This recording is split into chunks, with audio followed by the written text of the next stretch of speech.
Hello, hello. I am Cindy Ola with Sacred Garden Yoga. Welcome back to our channel. I have the beautiful, beautiful Kai Shanti here with us today. And I've known you now. Kai, how many years has it been that we've known each other when you first came to the studio? Wow. And that first shaktipat? I know your first baby was, or your second baby wasn't born yet. Right. I'm thinking 10, maybe 2011, 2010, something like that. Yeah. Does that sound right? Yeah, probably. Yeah, I think so. And we just kind of happened to meet each other in a more of a coincidental way, the way all these kind of meetings tend to merge. I don't even remember how exactly. I remember that you were on a walk. Yes, we were on that peace walk. And so we were lining up we were trying to line up programs in different cities along the way. And you lived in the same town as my mom and my sister. Yeah. So I was like, well, this is perfect. I would love to line something up in Marietta. And then it worked out great. And we formed a relationship. So it's been a beautiful ongoing relationship since then. And the work that you do, the work that she does is absolutely amazing. She speaks in this incredible light language that comes through, and she offers a lot of healing support. I mean, she's like this ultimate Kundalini awakener. I found it. Something like that. You're the Kundalini awakener. It's funny because it's hard to put a title on what I do. I mean, I'm sure it really is. It's hard to put a title on it. Yes. When it becomes more eclectic, you know, because my original tradition was very much the Kundalini awakening, shaktipat. But then it seems like, you know, you draw from all these other influences, or maybe the other influences come to you. And then it becomes this broader thing. Yeah, it's like you continue to evolve. I feel the same way, that your practice continues to change and shift and evolve depending on, I think, what's needed at the moment collectively, and the energies that are coming in and what the people need. And since the energies are so big and potent right now, I feel like there's just so much energy coming in. And oh my gosh. I know how to, being able to focus it and channel it and take it in. But why don't you tell the people too a little bit about your history and how you, because your history is amazing to me too, because you started off married to a rock star. Yeah, that's funny because I actually just had contact with him yesterday. Over the years, we contact each other every once in a while just to say, hey, what's up? Or I'm sorry, or something like that. And I'm sorry. That's funny. Yeah, we say a lot of those, but that's good. But he just had a baby. So he has this gorgeous little baby girl. So that was awesome. And yeah, so I was married to Matt Sorum, the drummer from Guns N' Roses in LA, and living that crazy lifestyle, model, stripper, actress, musician. I was doing them all. And when we broke up, it was just crazy breakup. And I was seeing a therapist in Santa Monica, and she suggested that I do yoga as a way to help me get through this breakup. And so I didn't know anything about yoga, but I saw Kundalini, the Yogi Bhajan 3/8 Joe style Kundalini. I saw one of those studios that I drove by every day. So I just picked that and started going there. And I was having some mystical experiences with that. One time there was a lot of breath work. This particular teacher would do a lot of breath work, and the Kundalini it can be really hardcore. Like you'll stay in poses for 11 minutes or just while doing these breathing exercises. It can be really intense. And so we were just thinking about it. Yes, I know, right? The shoulders. It's like you're crying. You're like, don't come out of the pose. Don't let your ego come out of the pose. Anyway. So I'm laying down after this class and I had an out of body experience. Literally was floating above the room. And then another time I was in my apartment chanting, doing one of the Kundalini chants in the morning. And I had this, it felt like a vibrator with like 1,000, I could hear like 1,000 bees, and a vibrator kind of went on my third eye. So those were my first mystical experiences with anything spiritual. And then I moved from LA to Nashville because my sister lived there, and I needed to get away from the ex-husband scene.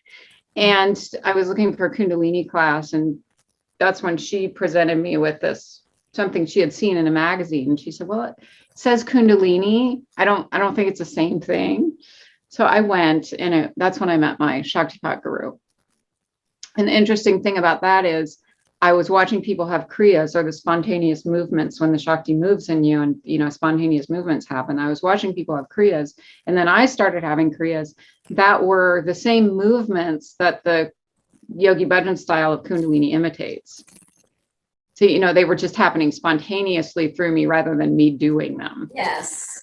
And so I was like, oh, this is the mother. This is the mother of this practice. This is what I want to do. Mm-hmm. Oh, you did? Yes. What was that? When you came, I think it was the very first time.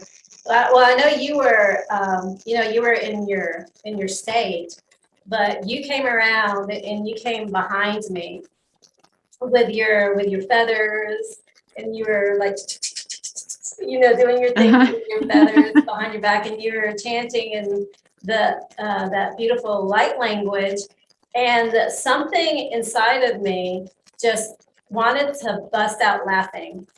And at first, yes. I don't know if you remember this.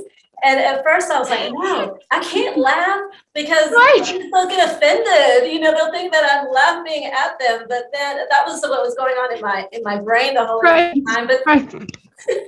But then I was like, well, you know what? I don't think they're really going to care if I laugh.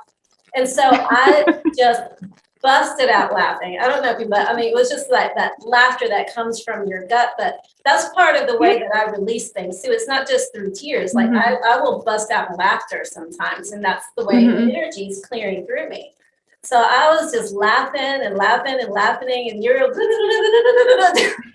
your thing behind my back. And I was like cracking up, but I couldn't control it. It was the laughter that I had no control over.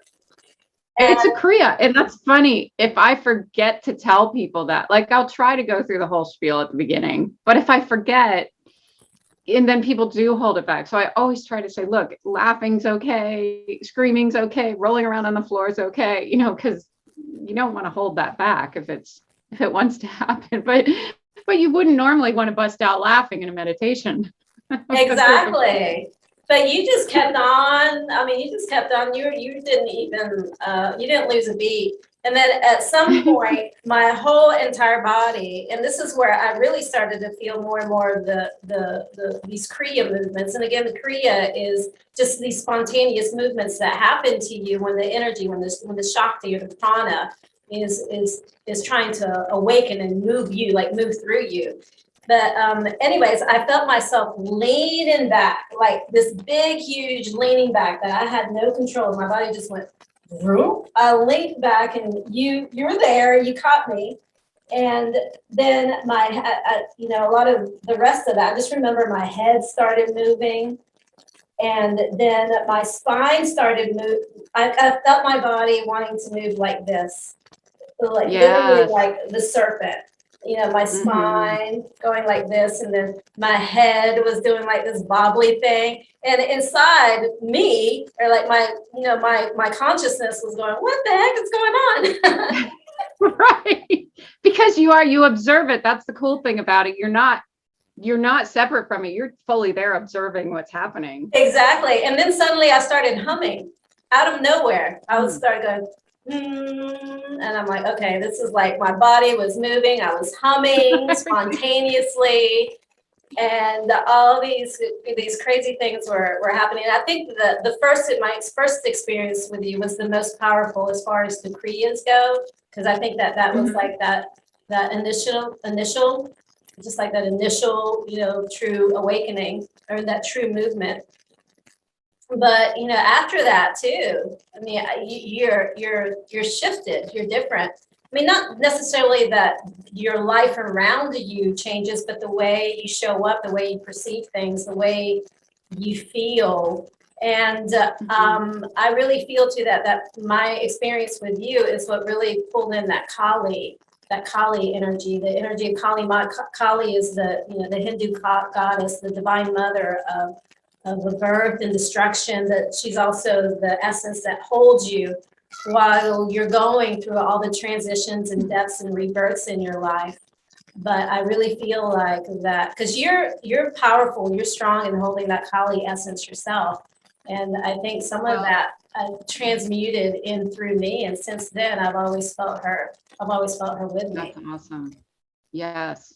And it might have been inherent within you also. And then it awakened in that moment. When I was at the ashram, they were basically worshipers of Kali. So it was like Durga, but forms of Kali. And so a lot of people at the ashram were manifesting Kali. And that's when it was intense Kali kriyas where she would just, I'd be on my toes running around the room with my eyes closed, cackling, So it was just super intense Kali energy and pinning people to the ground and stepping on people and tackling people, the whole thing. She was just wild. So it's tamed quite a bit for me. Yeah. Now, when did your light language still start to come through? Was it around that same time, or have you always had that? That was pretty soon. That was pretty early. And so there was another woman at the ashram who was the partner. She is the guru's partner. And I think that I was living in LA, and I remember sitting by my little shrine in my little studio apartment, and this voice just started coming through me really strongly and really pronounced for hours. And for a while it sounded Spanish almost, and was kind of crying and comforting this child. And then it just kind of shifted and shifted and shifted. And I called my guru and told him what happened. And he said, oh, the same thing just happened to her. So it was like we were connected energetically in that something was happening energetically. Yeah. So it just kept developing as I would go more to the ashram and do my practices more. It would develop. And so we always called it the Shakti language. I don't remember anybody even talking about light language at that time. This was 1990 something. And so we just called it the Shakti language, the mother language. And the funny thing is so there would be a group of like 6 of us that would be in a circle talking to each other in this language. Like it was like a coffee clutch, just laughing and talking. And she's just talking to herself through all these different forms. Just having this full on conversation and joking. And it was very funny. And how do you experience that as it's coming through you? You're still present and aware, aren't you? Yes, absolutely. So you're just present. Watching this happening through you and through everybody else around you. Mm-hmm. And it's all the same energy. It's like it's all she's just coming into a bunch of different bodies having fun, experiencing them. Well, I've been talking a lot too about mentioning the mother and the ma and that the feminine energy that's also really potent, and I think coming in strong right now too. I mean, I think the divine feminine has been coming through for a few decades, but the way it seems to really be wanting to come in just a more powerful way. If you could just talk a little bit about your experience, because in essence, isn't that what you channel and that's what you feel? It's that divine mother. Would you call it the divine mother, the ma, the Charlotte? How would you describe that for you? How it comes to you? Yeah. Well, here's the interesting thing. about when COVID started, really right before COVID started, I had such a strong energy download that I honestly wasn't sure if I was going to survive it. I was laying in my meditation room for 40 days. I couldn't go anywhere or see anyone. I could barely see my kids. Luckily, my ex-husband was here taking care of me. It was so terrifying. But anyway, and I was going through a lot of past life clearing and current life clearing, and just wow. But at that time, it was Shiva that was really coming through. Really powerful Shiva energy, just like taking over my body to the point where it was like, I am Shiva, Kai is dead, Kai is dying. Was saying to Rod and Tico, and Tico has a video of it. So that's that, but I don't see the Shiva energy as not feminine is the thing. It's like, it became very clear to me. So then I was having just so many powerful experiences when I was laying here in the meditation room. And one was I got so close to God, and I was actually exchanging particles with someone, and it was the mother. Then it was just the pure white light mother that was there. She was just, that was the God energy, was the pure feminine form. But I guess what I want to say about that, the feminine right now, is what I'm experiencing, and so many women I'm working with are experiencing, is clearing so much of this trauma that women have experienced. Yes. Just, and it's powerful clearing, and it can be terrifying, and it can be just downright intense, but we just have to go through it. It's like I went through it, and I think I went through it at the very beginning so I could help other people go through it. That's what I'm figuring out now, because I've helped a lot of people since my initial experience with it. We're just clearing all that feminine stuff that, where we've been suppressed, we've been raped, we've been hung, we've been all that shit that's happened, it's happened. And somehow we're holding it. We're cellularly holding it, and we're holding it in our memories, whether just for ourselves or collectively, we're holding it, and it has to be released. And that's where that really powerful feminine is coming in now. But then we have the really powerful masculine of Shiva to support it. I think that's the beauty of the Shiva energy that's here right now. It's really supporting that. It's like loving us, and I almost want to cry, because it's just like, it's loving us through that process, and it's showing us the real masculine, that real masculine energy that is the support for the feminine. And I love that. It's beautiful. And I get a feeling of exactly what you're saying. For us as women to be able to receive, like fully receive that Shiva energy, it's like we have to go, like you said, we have to go through that process of cleansing and clearing all the trauma that was, caused from the past millennia, from just a distorted sense of both the feminine and the masculine. I think both the feminine and the masculine were both distorted in just this whacked out kind of a way. And now the energies are coming in where they want to support each other now, the way that they were meant to be, instead of us living it in this just crazy, manipulated, weird kind of a way that it's been coming in for so many millennia. And for the women to, we need to clear the trauma of that so that we can fully receive that Shiva, that Christ, like that Christ male divine consciousness, and understand it too, because at least this is the way I feel or have been experiencing it, is we haven't really had like a true, like, or at least very many examples of what that divine male, that divine masculine, that divine Shiva energy is like, unless you go back to, not that it doesn't exist at all, but, like Christ embodied it. There isn't a whole lot of examples.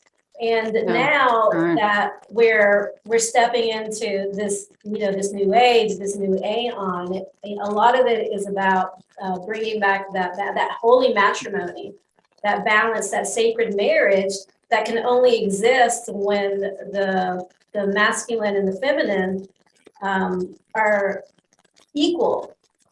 Yes. And then that union of then the Shiva Shakti, that union that you're talking about, the one, that can happen when the two have made up, the two have Yeah. agreed to make up with each other and to really come together in that marriage. Yes. Yes. And that is, oh, I'm so craving that. I'm just so craving seeing that in the world. I'm so craving that because it is, you're right, it is both the masculine and the feminine that we both need to do our healing work. We both need to do our clearing work. We both need to come into that energy. And I think the men are recognizing it. Mm-hmm. I mean, I don't know if the majority of men are recognizing it, but I think there is a minority of men that are recognizing it and stepping into that. Mm-hmm. Yeah. So it's just so necessary. I saw a post the other day that was like, watch out, ladies, it's getting dark earlier. You need to start, doing this, and this, basically to protect yourself from men. And I was like, that shouldn't even have to be a post. That shouldn't Right. even, Right. Yeah. I agree. So But I I think don't know. that's all coming more into light, that the energies that are coming in right now, the divine feminine and as you say, even the divine masculine as it comes in, it's really helping to lift those veils of confusion and darkness and I don't know, brainwashing, I think, that we've been going through. It's almost like we've been in this weird hypnotic state for millennia. Yes. And some of that is finally starting to lift. It is. It is. I don't know how you're doing it, but for me, it's been intense. I mean, for sometimes I just want to lift out of the body and be, because I look at this reality and I go, oh my God. Even though we're coming out of it, it's just getting so overly focused on the negatives right now that just I don't know. Sometimes I'm just like, I want to lift out of it, but then I go, no, we're here. This is why we're here. And it's like that whole collective shadow period that we've all been going. It's like we've been all going through this collective Kali, Kali coming in, wielding her sword in a way to reveal all the yucky, all the mess, all the wounds. Yes. And the way it's coming out and being projected onto other people. But that's the way it always comes out, though, isn't it? When we first go through, even individually, those experiences, sometimes it's, like you said, it's not easy, it's painful, and we want to fight it. And we want to project it out onto other people, and we want to blame other people and say, hey, it's your fault. Yes. You're the one who's doing wrong. It's your fault. That's what the ego wants to do. But it's almost like we have to go through that phase and recognize and see it for what it is, and then go, oh, you know what? Maybe I need to turn that back around and see where the anger is coming from me. No one's putting that anger inside of me. It's been there all this time. Yeah. We're just triggering it to come out and to come open. And yes, and so I think people are being pulled into the shadow, whether they're conscious of it or not. Some of them are being dragged through it unconsciously. Yes, I mean, I do 5 to 6 hours of meditation, spiritual work every day. Plus, I'm always working with people, so I'm always in the energy. And I barely look at the news. I'm thinking, how are people surviving that don't do this work and that are watching the news all day long? I honestly don't know how they're staying mentally sane. Mm-hmm. I don't. It's crazy. It's just the energy is so intense right now. I know, it really is. It is crazy. And that's why I'm grateful for this kind of work that you do and that I do. Yeah, I mean, just for myself, not just other people and doing that, but to have those resources so that we know how to tap into something bigger that can help to ground us when we need to ground, or that uplift us when we need to lift. It just moves you where you need to go so that you can show up in the best possible way instead of just showing up angry or whatever wants to come out, Yeah. Yeah. Yes, and that's the other thing I've experienced is that the connection with the divine is so powerful right now. Mhm. You know, in the midst of all of this, that connection that is available, just like because the veil is thinning. Exactly. So And then, yes, so with the energies of the way they are right now, either you're going to feel chaotic or crazy or, or be really caught up in your trauma drama, or you're really like the Kundalini. This is a great chance and opportunity if you're open to it for more awakening, more understanding, more connection with yourself, more connection with the divine, more of these like Kundalini experiences and awakening. Now, I know we've used the word Kundalini here, experiences and awakenings a few times. Do you want to explain a little bit what that actually is and what that does and why it's a thing? yes, I will explain it to the best of my current knowledge, which comes from my yogic history. Mm-hmm. There were many Kundalini shaktipat gurus who were awakening the Kundalini and really brought it to the public in like 70s, 60s, 70s, 80s in the West. And so from that perspective, there's a whole science of the Kundalini and how it's awakened. And it's usually awakened through a Kundalini master. And so it's an inherent energy it resides in all beings. Anyone who is alive has the Kundalini within them, but in this system, so it forms the body and then it goes to sleep, and it's at the base of the spine in like a 3.5 coil snake, but it's asleep in most people. And then once it's awakened, it starts the processes of awakening, which ultimately leads you to enlightenment. So it will go through all the nadis, all the energy channels in the body, and purify them, which is what kriyas are. Kriyas are the purification, and that can come in the form of movement, yoga poses, breathing, speaking, just about anything, emotions, Mm-hmm. all of that can be kriyas. And so that's when the Kundalini is purified. Ultimately, the Kundalini moves up the Sushumna, which is the central channel, which runs through the spine. And then so the Kundalini is like the feminine, like the divine feminine. It moves up and it will meet with Shiva and have that divine union in the crown. And that's when your enlightenment happens. And then ultimately it settles back into the heart. Okay. So that's when you're living in the world in an enlightened state. So that's from the yogic perspective.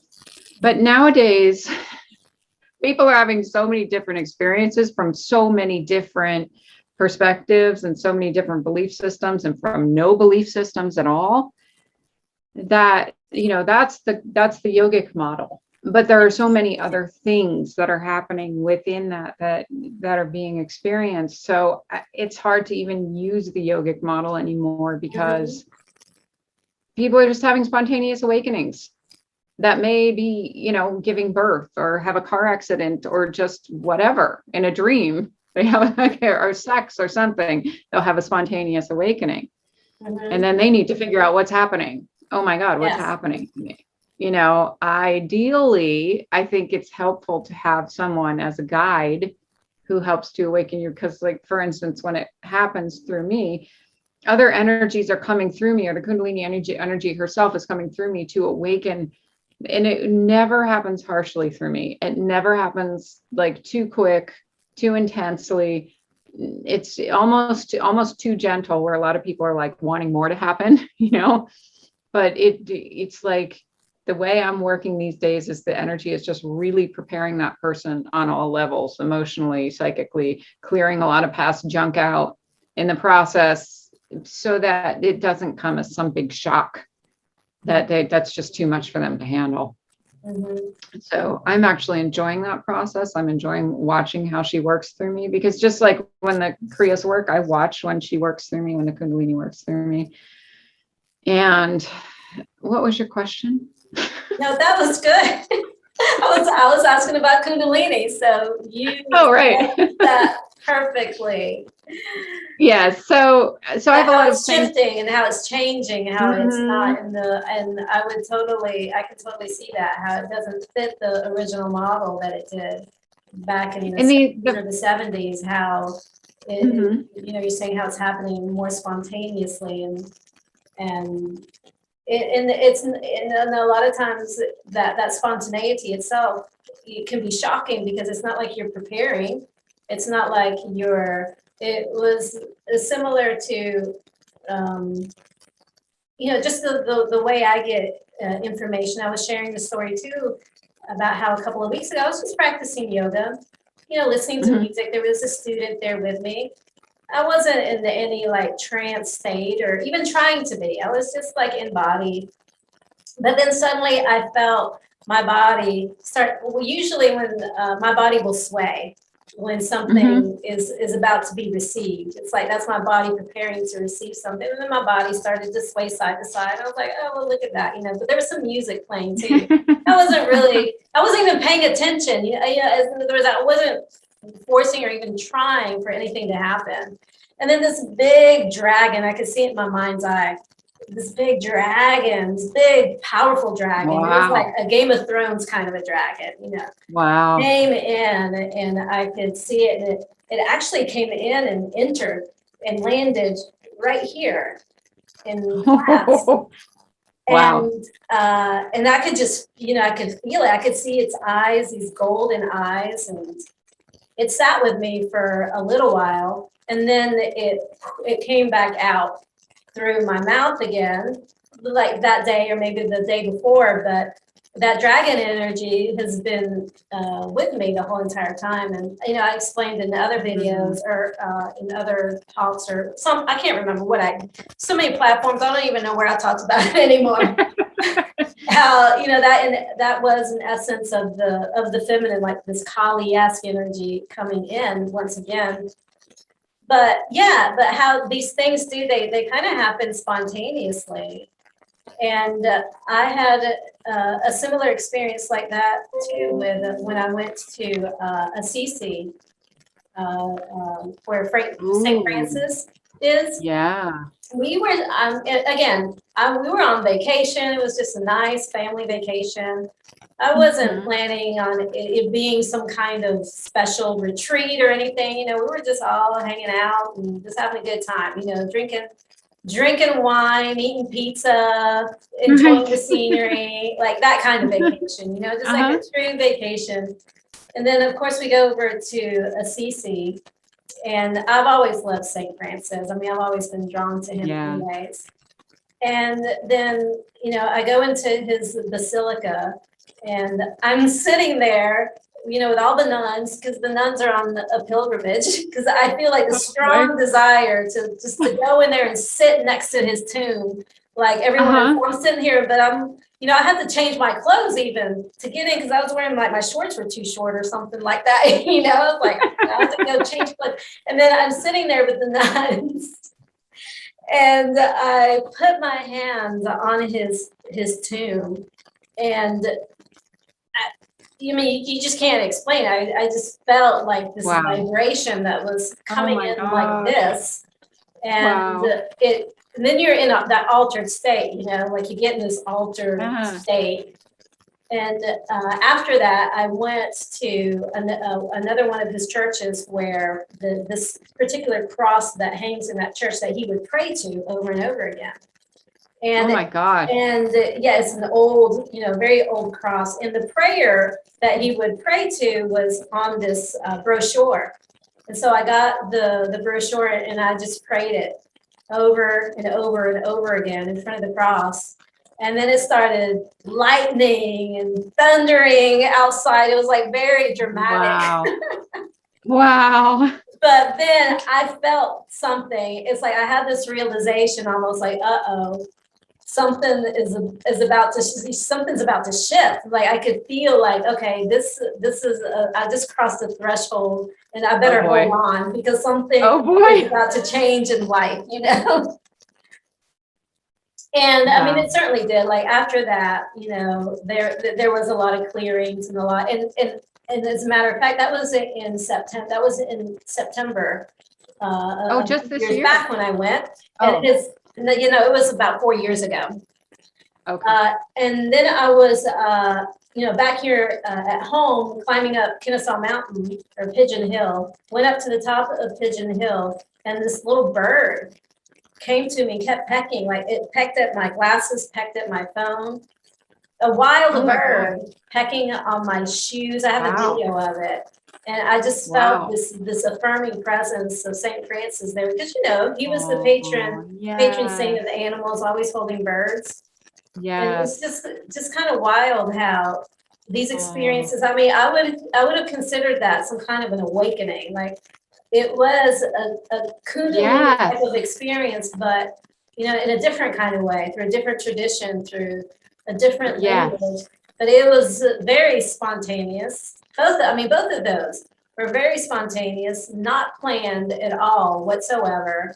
And but Mm-hmm. that's, I think, the way spirit works sometimes. The divine comes in when you least expect it. And there's a Oh, sweetness to that too, in a way. yes. When that Sometimes thing it's a happened little to me, it terrifying, didn't. but When that there's thing happened to me at COVID, it was not at the beginning of COVID. That was not planned, and that was not, yeah. But no, I've had Yeshua, Jesus, come a lot of times through me, and he talks about the Kundalini. Totally talks about the Kundalini. what does he say So about Kundalini? I don't remember, but then it's a part of his tradition. Oh yeah, I believe that. I wish I could remember word for word. That would no, but yeah, that it's just affirming that. And now in modern day, I'm watching. So I love Dr. Joe Dispenza's work, right? Yes. And I went to and everybody was like, "Why are you so attracted to him?" Because he's so scientific minded. It's everything's very scientific, and that's his whole thing. Science is the new language of mysticism, is what he says. So it's just, I'm very much into ceremony and all of that. So it just wasn't, everybody's like, why are you into him? It doesn't make sense. I don't know, but I just am. So I go to his first retreat and immediately I'm like, well, I know why I'm into him. Everybody's having Kundalini awakenings all around. Like there's 1,000 people and people are just popping left and right. Now they don't use the word Kundalini or anything like that because he's trying to keep it very modern, Yeah. and not turn people off to it. But people pop, they call it popping left and right. They have these gamma pops. And then I was like, well, now I know why I'm drawn to this work and to this person because he's doing the Kundalini. It's the Kundalini. And he doesn't talk about it that way because he doesn't want to, he wants it to be very accessible to the average Joe, which it is. Yeah. So yeah, so it's just, you're just seeing it coming up everywhere and it's just being accessible to everyone. I think And so. even, Before it was such a mysterious thing. You had to travel to India or Tibet or someplace like that, find your guru and yes, go through it that way. But that's not the case anymore. it's not. And when I first, I've always had trouble putting a title on what I do because if it's not shaktipat, what is it? And when I was first asking, okay, I want to make a website or whatever, what should I call it? And I was called Angel of Light Meditation. I'm like, that is so not yogic, it's like new agey. It's not, so I was really against it for a while, but I used it because that's what the divine told me. Yeah. And now I understand why. Because, well, quite honestly, angels work with me a lot, but also it just kind of broadens it and it doesn't keep it to this narrow yogic only perspective. Right. Even though it's the same work, it just kind of it broadens the view of it. I don't think we ever talked about angels in the yogic tradition. No, not really. So, but they're In the yogic always working tradition, with me. there's really not a whole lot of talk about angels. And if you really look through things like the Yoga Sutras of Patanjali or the Bhagavad Gita or anything like that, it's very mind-based, honestly. It's not even that much heart-based. I mean, there might be some essence of heart there, but it's more about this and managing the mind and getting it under control so that we can see clearly.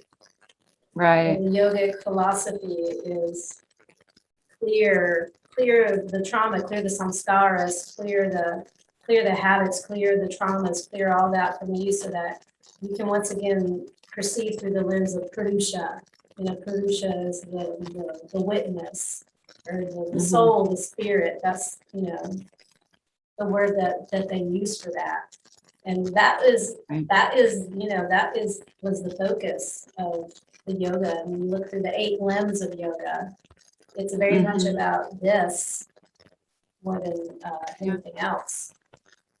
And, the body too. The body and the mind is vessels for the Purusha, for that energy that's ever present.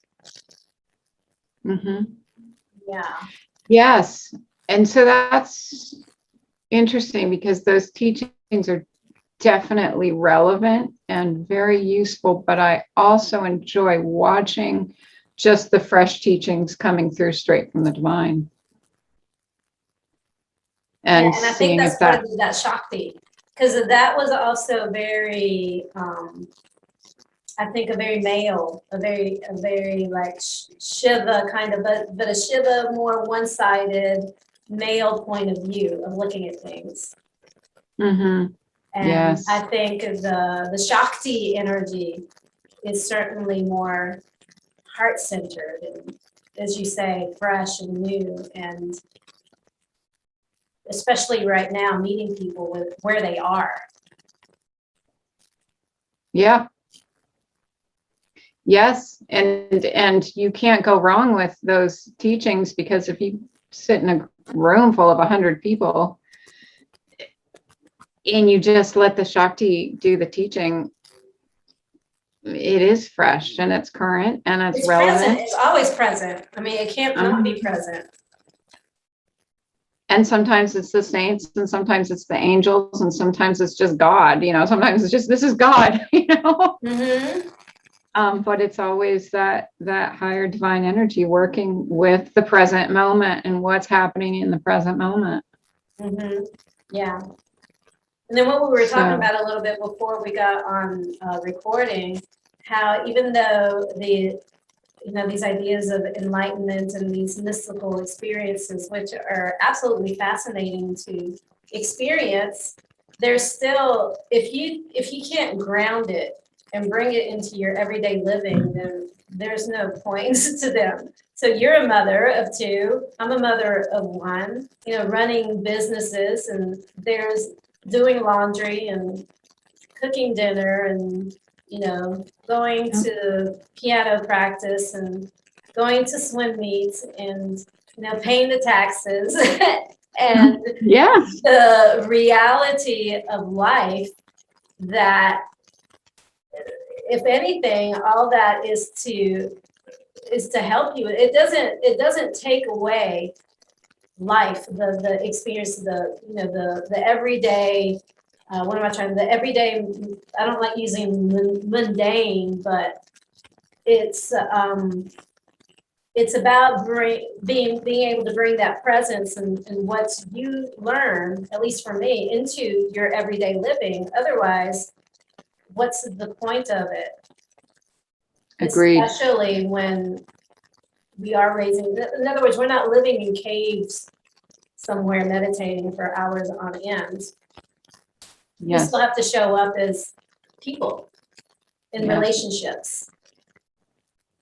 That was when I was with my shaktipat guru, but I was noticing that I was having these crazy high spiritual experiences, but my life was a mess, relationship, every way. My life was just a mess. So I started praying for a teacher that could teach me about life, how to live in the world. Yes. And that's when my teacher, Danny, came to me directly after I asked that question. And he's much more that's his philosophy is much more directed that way.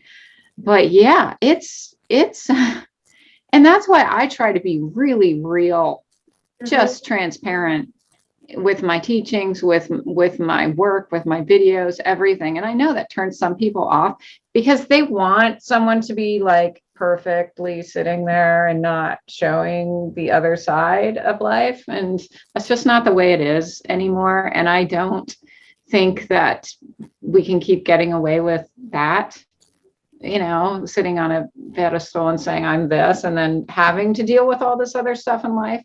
I've worked with people who said, I've been to see 100 different teachers, 100 different gurus, and I haven't found one that's actually living purely like when they sit and teach.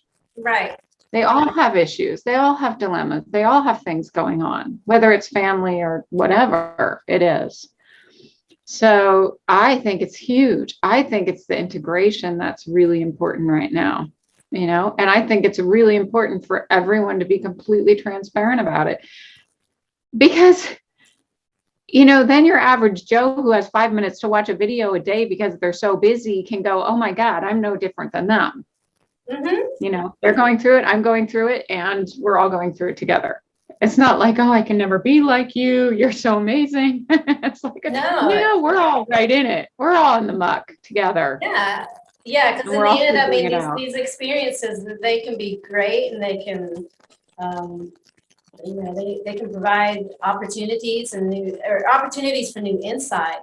But in the end, if you're not using it and grounding it and learning how to be in a relationship, like you said, if your life is if your real life is completely a mess, but you're up here on a high all the time, then I mean that's just another form of escapism, like an addiction, another form of an addiction, like a spiritual addiction in a way, an escapism, a coping mechanism, where these teachings should, at least I feel, it should help you live life to the fullest, and to be present, and to be messy, and to give space for when mistakes are being made, because they're going to happen. We're human. We're just as much human as we are divine, while we're in body, anyways. And that's part of it, that there is not one perfect way to be, and or any idea that you have to be some enlightened guru in order to live a good full life. Because I think some people chase the mysticism, they chase the enlightenment, but then you have to ask yourself, well, why? I mean, it's all cool and stuff, it's good, but all it's going to do, it's going to point you right back to yourself, hopefully. Right. And redirect you to where you need to go to make your life balance, or I don't know if balance is a good word, but just integrate, like you said, integrated. Yes. And I mean, my two kids personally aren't really that into spirituality. It's not like I have these two little enlightened kids running around. They do what they do. So I have to be a part of that. I'm their mom, and I enjoy being a part of that. So I have to constantly be checking in with myself. Check. I have this beautiful practice I like to do. I got really into watching near-death experiences for a while. Actually, after I went through that experience, the only thing that comforted me were near-death experiences. I watched them for months on YouTube. Because I think I was so close to that, a near-death experience, that it would just bring a lot of comfort to me. So, so many of them say that they had the life review. And so which is, where you're reliving every experience, and you're not only reliving what you experienced, but you're reliving what the other person experienced.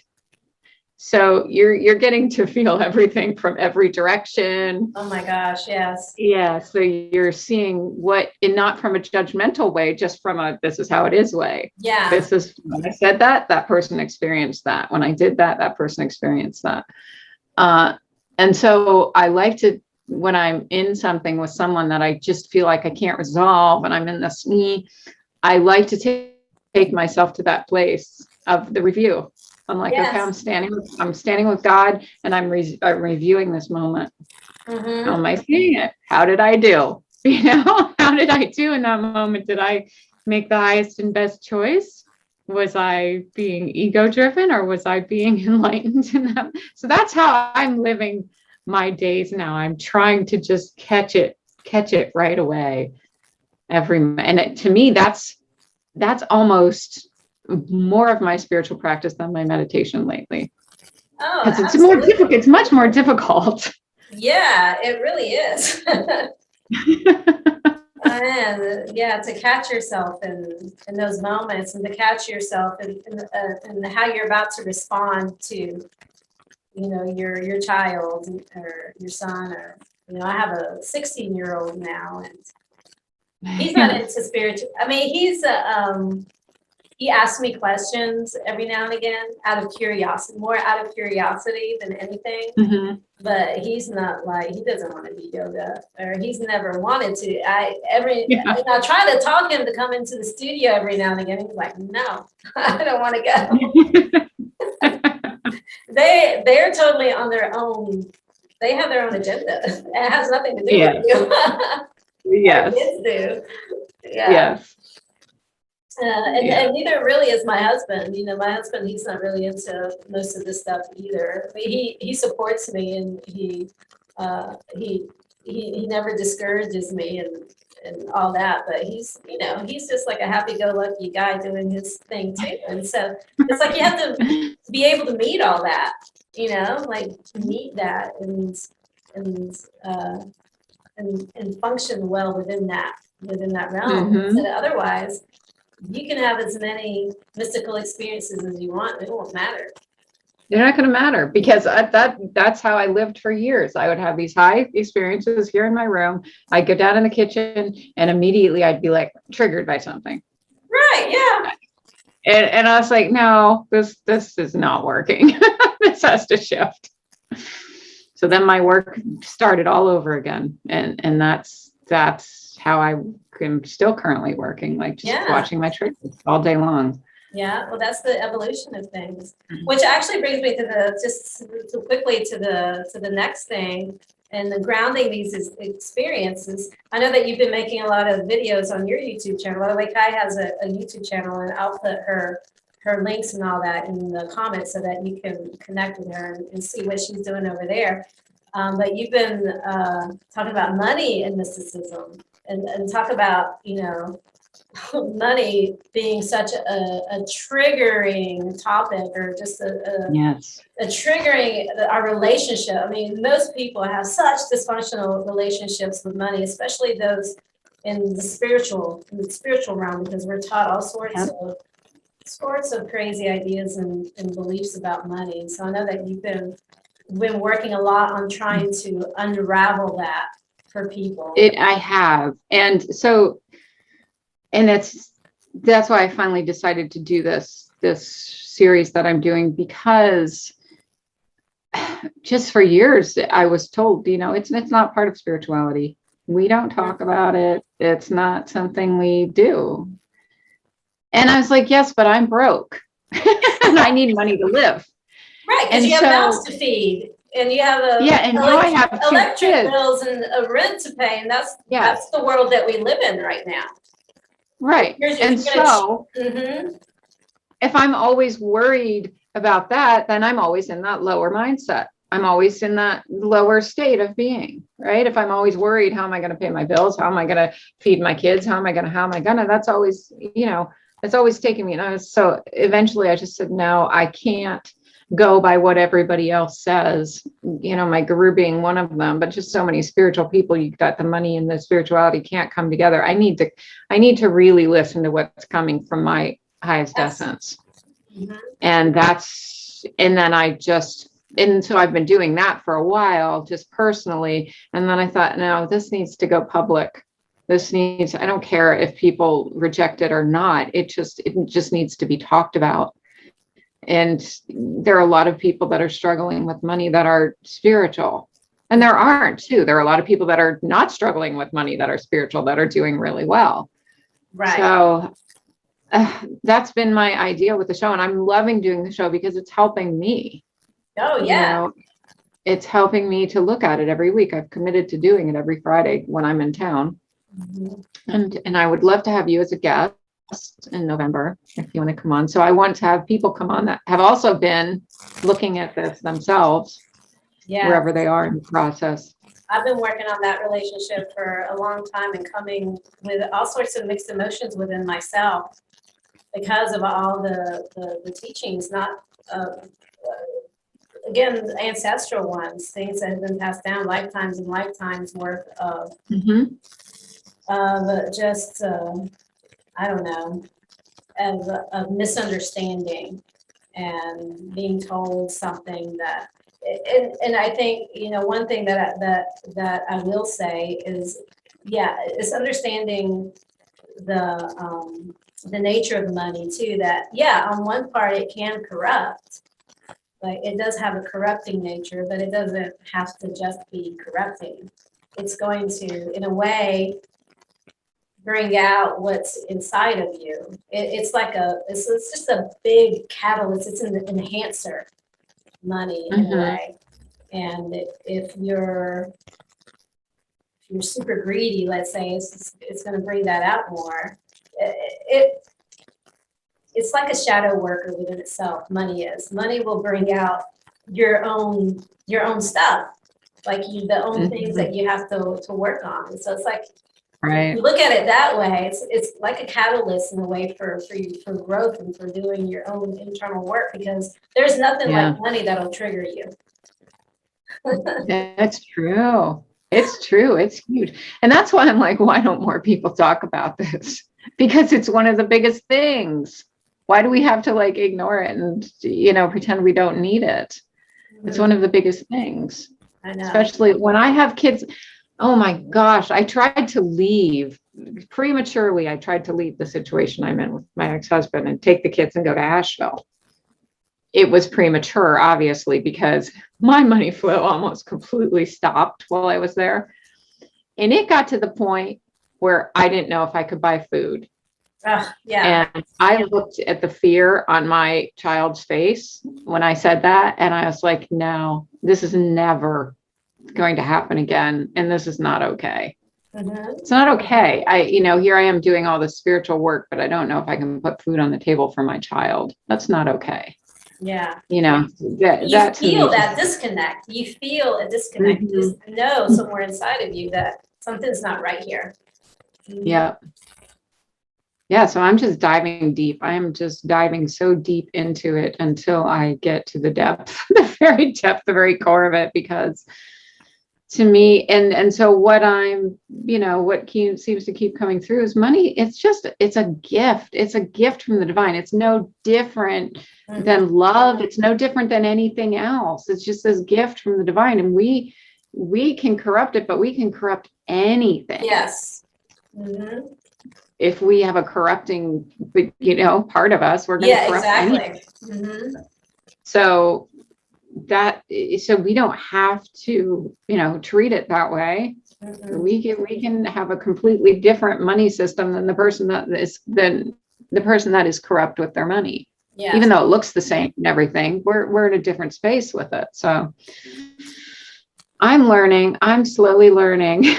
I love that. I love it. I love that you're doing that. And you're providing even activations of sort, aren't you? You're doing meditations and activations with that on your channel. I did an 11-day abundance, which I'm running through again because I really like it. So I did it. I got on every day for about a half an hour for 11 days. And that was I really enjoyed that. So there's a lot of activations and clearings on there and everything. And that, when I do it every week, I just surrender to the end. If I don't have a guest, I just surrender to the energy and activations and meditations happen and clearings and things like that.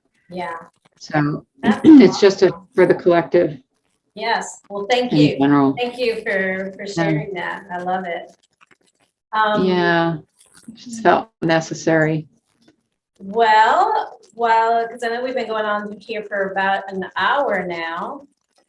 Maybe it would be a good time to wrap it up. Do you want to wrap it up with like some kind of little meditation or short little Sure. language transmission? Do Sure. your thing. Okay. All right.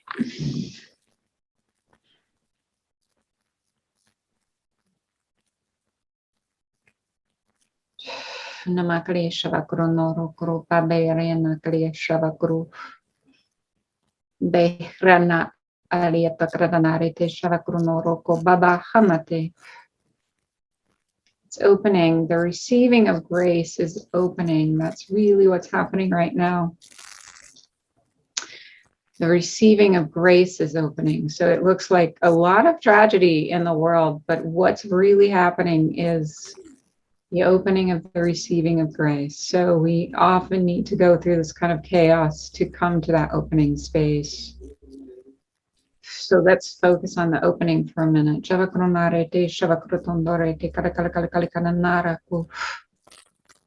Opening and receiving all of this divine grace. It's so available. It's so accessible.